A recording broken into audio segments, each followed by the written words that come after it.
Welcome to the deep dive.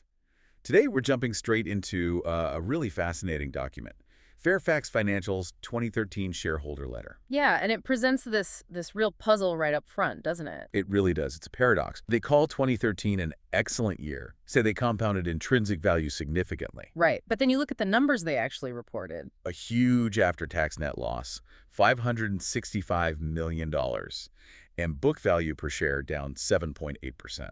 How does that work? An excellent year with a $500 million loss. That's what we're digging into. Exactly. Our mission here is to unpack how an insurance giant can have record operating results. Well, the accounting shows this massive hit, and crucially, what that reveals about their whole investment philosophy. And their, pretty bearish view of the world back then. It's quite a story. Okay, so let's start with the basics. The actual business, the engine underneath, it was running really well. Profitable. Very. If you strip out the temporary investment stuff, the hedging losses, and mark-to-market swings... Which we'll get to. Yeah. They actually made $1.9 billion in pre-tax income from operations. That's the real core performance. $1.9 billion. Okay, so what did cause that huge reported loss then? What masked that success? Well, two big things, mainly. First, almost $2 billion, $1.982 billion to be exact, in losses from their hedges. Oh, wow. And second, another big hit, almost $1 billion, $962 million in unrealized investment losses, mostly from their bond portfolio. Hold on. Let's talk about those hedging losses. Nearly $2 billion. That sounds like a massive cost, especially in 2013, right? Wasn't the market doing great? Oh, yeah. The S&P 500 was up 30%. So paying for hedges that, protect against a down market, well, it looked like terrible timing. So why do it? Why pay that massive insurance premium? Because that's their core philosophy in action. Capital preservation above everything. They were genuinely worried about the market, so they kept their stocks 100% hedged. Even though it cost them almost 5% on their total investments that year, a negative 4.9% return. Exactly. They saw it as the documented cost of being safe. It wasn't a mistake in their eyes. It was the price they chose to pay. And this is where that accounting volatility comes in, right? Yeah. IFRS rules. Precisely. International financial reporting standards meant they had to book those paper losses immediately. Huge swings on the balance sheet. But it was just paper. Largely, yeah. Yeah. And here's the kicker. They pointed out in the letter that just 2 months later, by the end of February 2014, they'd already seen an unrealized gain of over $1 billion just from market movements. Yeah. Enough to basically wipe out the entire 2013 reported loss. So it really highlights that short-term versus long-term view. Totally. They stress the long game. Despite that awful-looking year on paper, their 28-year compound annual growth in book value per share was still over 21%. 21.3% since 1985. They're playing for decades, not headlines. That's the message. Okay, so the investment side caused that big reported loss because of the hedges. But you said the underlying business, the insurance part, was strong. Extremely strong. Firing all cylinders, actually. That's why they felt confident calling it an excellent year overall. How strong are we talking? Record underwriting profit, $440 million. And their consolidated combined ratio was excellent, down at 92.7%. Remind us what that means again. Lower is better. Right. Below 100% means they're making a profit just from the insurance itself, collecting more in premiums than they pay out in claims and expenses. So 92.7% is very healthy. Pure underwriting discipline. And within that, Odyssey really stood out. Oh, Odyssey Re was the star. Brian Young and his team had their best year ever. Combined ratio of just 84.0%. Incredible result. Wow. And they made a point of saying that this single year's profit more than made up for the terrible catastrophe losses they had back in 2011. Right, when the combined ratio was way over 100, like 116.7%. And exactly. Shows you the power of sticking with it and aiming for long-term average profitability. We also saw a great turnaround story with Zenith, didn't we? The workers' comp business. We did. First underwriting profits since Fairfax bought them in 2010. They hit 97.1%. What changed there? Market discipline finally returned. They mentioned competitors who'd been maybe a bit reckless from 2005 to 2010 were falling like dominoes. So rates could finally get back to sensible levels, which rewarded Zenith's more conservative approach. And internationally, Fairfax Asia was doing well too. Phenomenally well. It was their 10th anniversary, 2004 to 2013. Compound premium growth over 20% a year. Wow. And a really low average combined ratio over that decade, just 88%. That success was fueling investments in places like India with ICICI Lombard and China with Alltrust. And all this profitable underwriting helps with float. right? Absolutely critical. Float is basically the money they hold premiums collected but not yet paid out as claims. It's capital they can invest. And because they made an underwriting profit. The cost of holding that float was actually negative. They effectively got paid 3.6% to hold onto it in 2013, which feeds right into their goal of growing float at zero cost over the long run. Okay, let's circle back to the investments. That massive, expensive hedge, they kept it on because they were genuinely scared about the markets. Terrified is probably not too strong a word. They were deeply concerned about sustainability. To the point where they sold really good stocks. Yeah, they talked about reluctantly trimming positions in long-held winners like Wells Fargo, Johnson & Johnson, U.S. Bancorp. Not because they didn't like the companies. But just to keep the overall portfolio defense tight. Exactly. Safety first, even if it meant letting go of some potential gains. Which brings us to the warnings they issued. Some really stark stuff, especially around speculation. The whole BlackBerry situation was fascinating. Oh yeah, that was a perfect example for them. They initially tried this leveraged buyout, like $9 a share. But it fell through.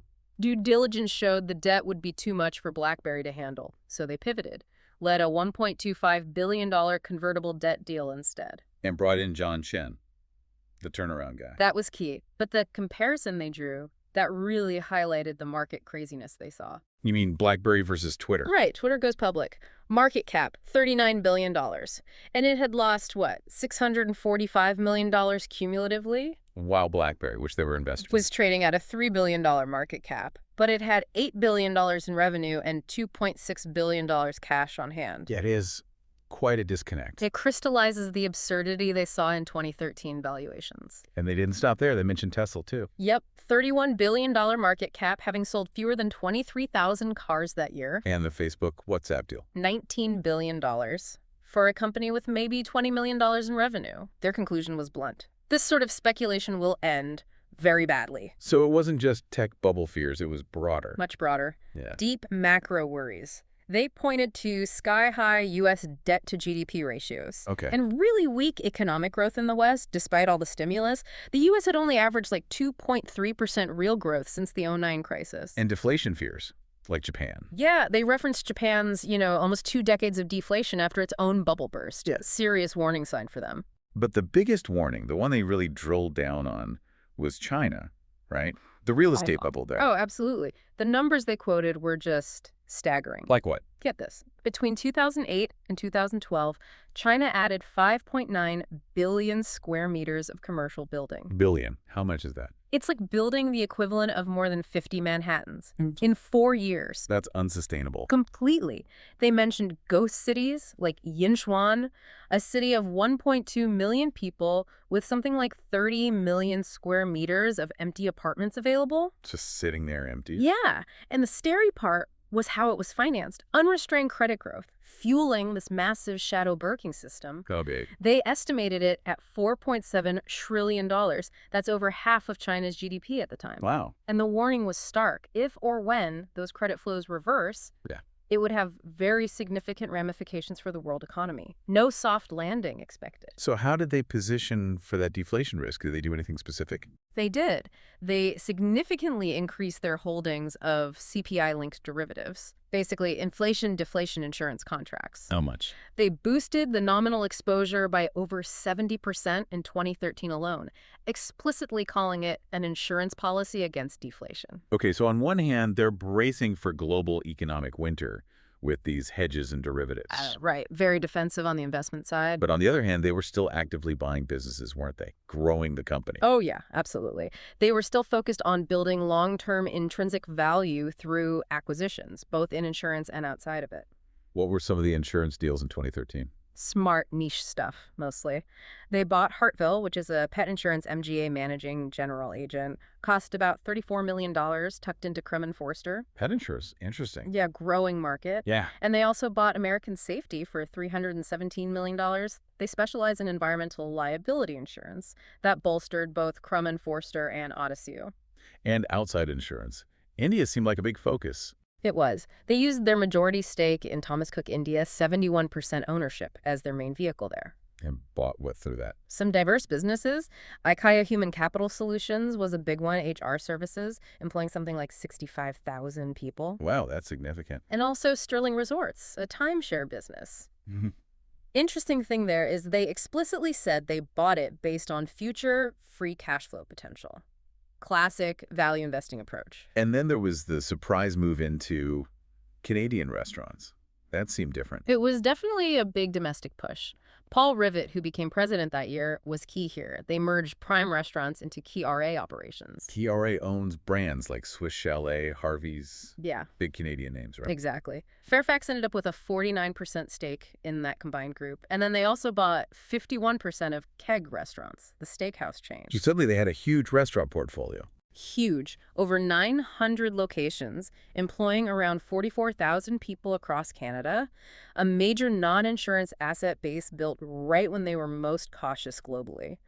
And, the ability to do all these deals, especially the niche ones or the turnarounds, it really comes back to their company culture. The fair and friendly approach they talk about a lot. That's the one. And they stress it's not just talk, it's a real business advantage. Yeah, Because they have this reputation, this commitment to never changing the terms of a deal once they've shaken hands on it. that builds trust, I guess. A huge amount, especially for smaller sellers like Hartville or American Safety.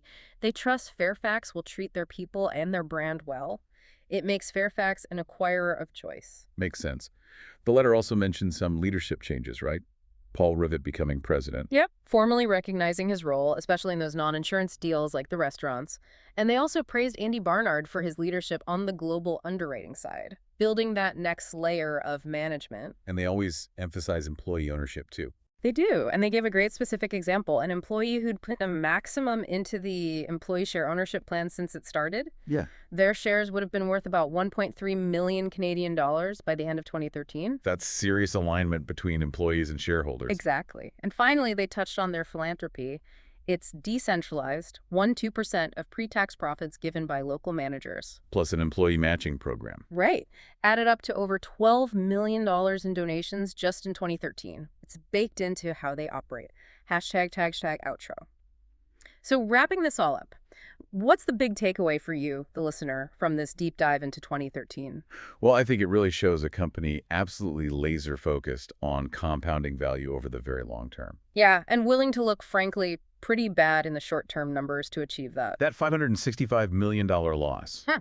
It was just the cost, the very expensive price they were willing to pay to protect their capital from the crash they feared was coming. It's that deep contrarian conviction. Paying nearly $2 billion for hedges in a year the market soared. 30% takes guts. Or maybe deep-seated fear? And they connect that directly back to their hero, Ben Graham. They do. They included that chilling quote from him. Only 1 in 100 survived the 1929-1932 debacle if one was not bearish in 1925. Being early costs money. But being wrong could cost everything. That's their view. Which leads us to our final provocative thought for you. The letter mentions Hyman Minsky's idea that stability causes instability. Uh-huh. The more stable things seem, the riskier behavior gets. And they also quoted Michael Lewis saying, real estate bubbles never end with soft landings. Think about that 2013 environment they described, the debt, the speculation, those 50 Manhattans in China, all built during a period that maybe felt stable to some. So the question for you is, how does that cycle of stability breeding instability apply today? What might be the unintended consequences of the current market environment? Worth pondering the cost of being early versus the cost of being wrong. Definitely food for thought. Thanks for joining us for the deep dive. We'll see you next time.